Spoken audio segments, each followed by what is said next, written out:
लेकिन अब की बार वीरेंद्र जी ने बहुत अच्छे से सारे डाटा को सही ढंग से कंपाइल किया है और सबमिट कर दिया ही। अब की बार हमें उम्मीद है कि ये बहुत अच्छी हमारी रैंकिंग आएगी। जब बच्चे बाहर के जब एडमिशन लेने जाते हैं तो एडमिशन लेते समय वो देखते हैं NIRF में उसकी क्या रैंकिंग है, नेक में उसकी क्या रैंकिंग है, कॉलेज का क्या अपडेट है, क्या स्टेटस है, तो उन सारी चीज़ों को एवेल्यूएट किया जाता है। और जो अच्छे पेरेंट्स हैं वो अपने बच्चों को एडमिशन दिलाते समय इन रैंकिंगों को ध्यान में रखते हैं। जहाँ तक रैंकिंग की बात है, अब की बार हमने अच्छा काम किया है।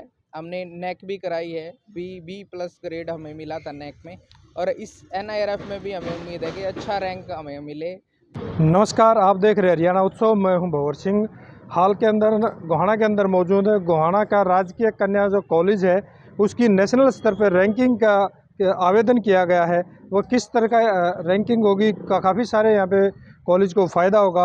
आप तो वाइस प्रिंसिपल हैं, सतीश सर हैं। सर, आपके जो कॉलेज है, आपके कॉलेज ने नेशनल रैंकिंग के लिए आवेदन किया है। जी मिस्टर वीरेंद्र जी हैं और NIRF के इंचार्ज हैं ये, और इनकी देख रेख में ही सारा काम सुचारू रूप से चल रहा है।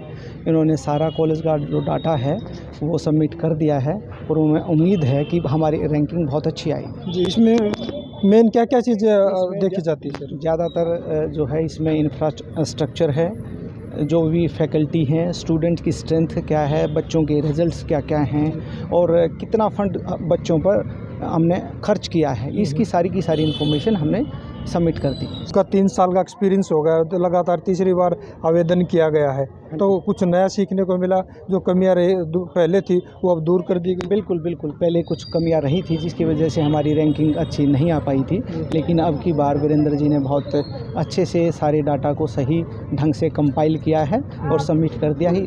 अब की बार हमें उम्मीद है कि ये बहुत अच्छी हमारी रैंकिंग आएगी। तो शमशेर भंडेरी जी हैं। सर, आप क्या कहेंगे जिस तरह से नेशनल रैंकिंग के लिए आवेदन किया गया? एक्चुअली कोई भी इंस्टीट्यूट होता है, उस इंस्टीट्यूट के लिए आज पूरे इंडिया में हर एक इंस्टीट्यूट का अपना एक डाटा होता है और उस डाटा के आधार पर ही इंस्टीट्यूटों की रैंकिंग दी जाती है। तो उसी स्ट्रीम में आगे चलते हुए हमने भी अपनी रैंकिंग के लिए अप्लाई किया है। जो वीरेंद्र जी इसके कोऑर्डिनेटर हैं, नोडल ऑफिसर हैं, तो उसमें सारी चीज़ें हैं।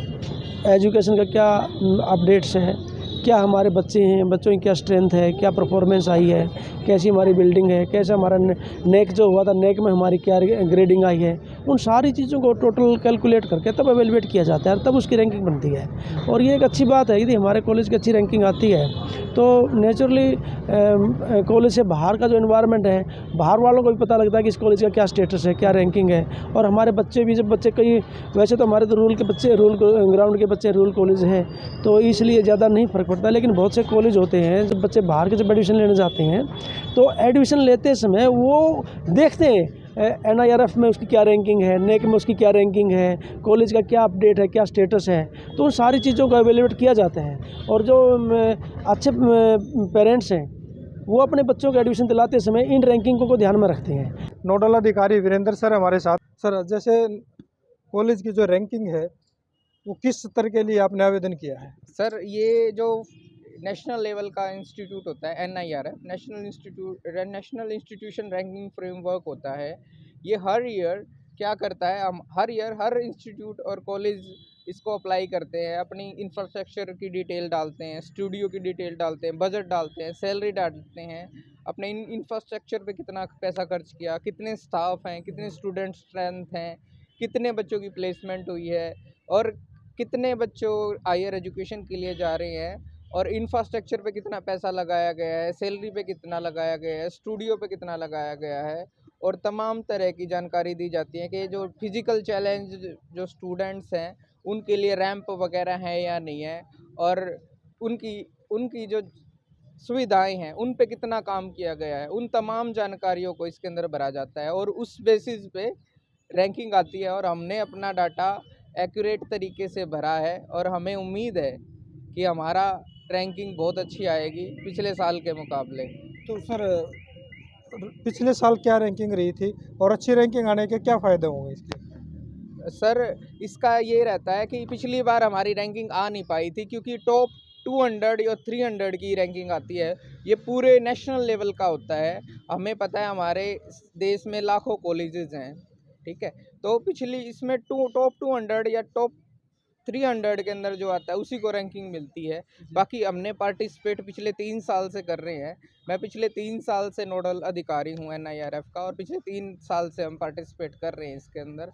और जहाँ तक रैंकिंग की बात है, अब की बार हमने अच्छा काम किया है। हमने नेक भी कराई है, B+ ग्रेड हमें मिला था नेक में, और इस NIRF में भी हमें उम्मीद है कि अच्छा रैंक हमें मिले, ताकि हमारे पास ग्रांट्स वगैरह आएँ अच्छी गवर्नमेंट की, और हम और अच्छी सहूलियत बच्चों को दे पाएँ, एक अच्छा सस्टेनेबल माहौल बना पाएँ, एक अच्छी इंफ्रास्ट्रक्चर डेवलप कर पाएँ, ताकि एक बेहतर इन्वायरमेंट बन सके हमारे कॉलेज में। तो सर, जैसे आप पिछले 3 साल से लगातार आवेदन कर रहे हैं, तो आपके पास अनुभव भी काफ़ी 3 साल का हो चुका है। जो पहले कमियां रह गई थी, इस बार आपने पूरी कर दी। बिल्कुल सर, बिल्कुल आपने सही कहा। हर बार हम लर्न कर रहे हैं, जो कमियां हमें लग रही हैं उन पे हम काम कर रहे हैं, जो इंफ्रास्ट्रक्चर में हमें डेवलपमेंट करानी है उन पे हम काम कर रहे हैं, रैंप वगैरह बनवा रहे हैं, ठीक है। और इंफ्रास्ट्रक्चर पे, स्पोर्ट्स एक्टिविटी पे, कल्चरल एक्टिविटीज़ पे, और स्टूडियो वगैरह पे, और मेंटेनेंस पे ज़्यादा से ज़्यादा पैसा जितना सरकार दे रही है वो खर्च कर रहे हैं, ताकि एक बेहतर शिक्षा का माहौल बन सके, एक बेहतर माहौल बन सके। तो जी, आपने देखा जैसे कॉलेज के जो प्राचार्य हैं और दूसरे जो प्रोफेसर्स हैं, उन्होंने बताया कि नेशनल रैंकिंग के लिए जो भी नियम थे, रूल थे, सभी पूरे कर दिए हैं, सभी नॉर्म्स पूरे करके आवेदन कर दिया गया है। तो जल्द इसका रिजल्ट आएगा। जिस प्रकार गोहाना नगर परिषद स्वच्छता के मामले में प्रथम रहा है, तो कोशिश ये की गई कि गोहाना का जो कन्या कॉलेज है उसको भी प्रथम लाया जाए। तो इस तरह के अपडेट जानने के लिए जुड़े रहिए हरियाणा उत्सव के साथ। नमस्कार।